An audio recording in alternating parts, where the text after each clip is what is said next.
karena pada hari ini kita Topik masih bawa air diberi jam-jam kesempatan dua, Allah ya, Subhanahu bawa wa Ta'ala kunci. untuk bersama-sama di Kena atas mobil. bus ini untuk melaksanakan ziarah. Salawat serta salam semoga tercurahkan kepada Nabi Muhammad Sallallahu Alaihi Wasallam.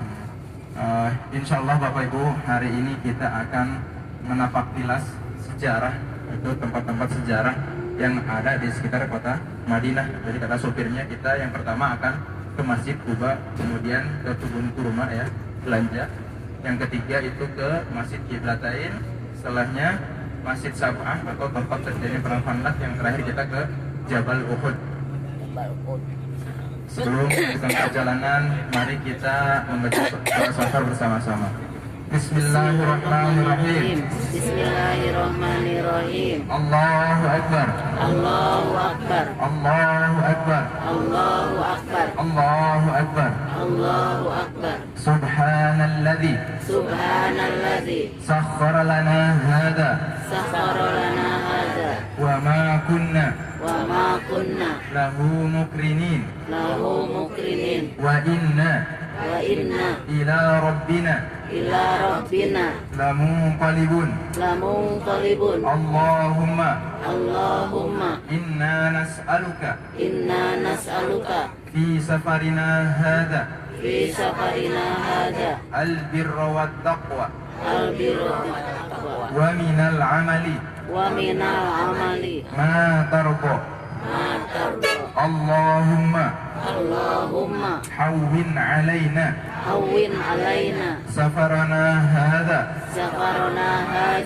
waqwi anna bu'da.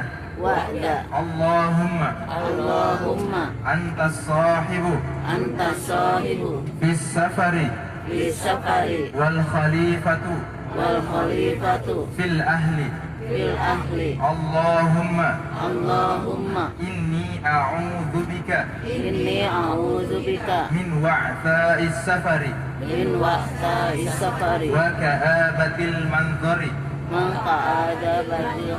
fil mali wal ahli wal waladi.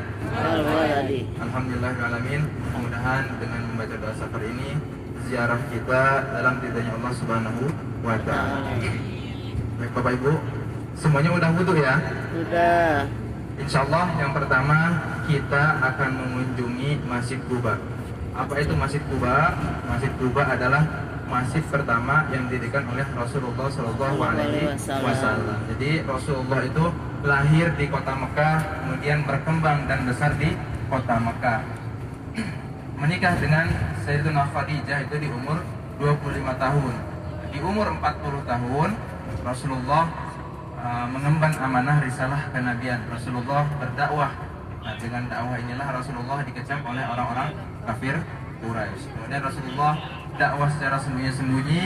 Kemudian setelah itu dapat perintah dari Allah untuk dakwah secara terang-terangan. Setelah dakwah secara terang-terangan, Rasulullah ini dikecam oleh orang-orang kafir Quraisy sampai-sampai Rasulullah diusir dari kota Makkah Al-Mukarramah.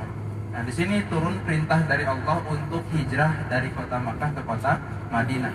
Kabar ini tuh kabar hijrah Rasulullah ini terdengar oleh orang-orang Yathrib. Yathrib itu adalah nama kota sebelum Madinah. Jadi orang-orang Yathrib ini mendengar kabar bahwa Rasulullah akan hijrah ke kota Madinah. Bersama siapa Rasulullah hijrah? Abu Bakar As-Siddiq.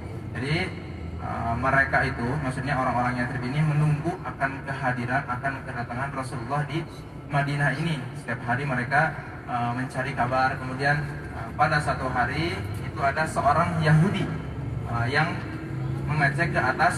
Ada yang bilang atas rumahnya, ada yang bilang ke atas benteng untuk keperluan sesuatu. Nah, dari kejauhan itu orang Yahudi ini melihat dua orang yang berkuda dari arah Makkah menuju ke kota Madinah.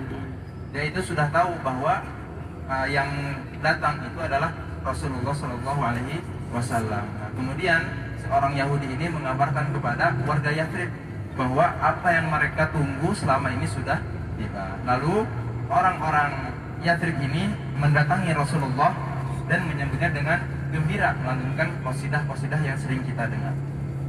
Jadi Rasulullah itu hijrah dari Mekah ke Madinah pada malam Senin, datang di Kuba. Kuba itu nama kampung ya. Datang di Kuba itu pada hari Senin. Jadi total 8 hari 8 malam Rasulullah perjalanan dari kota Makkah ke kota Madinah. Nah, di kampung Kuba ini Rasulullah berdiam selama 4 hari di rumah Kulsum Al-Hadam. Siapa? Kulsum Al-Hadam.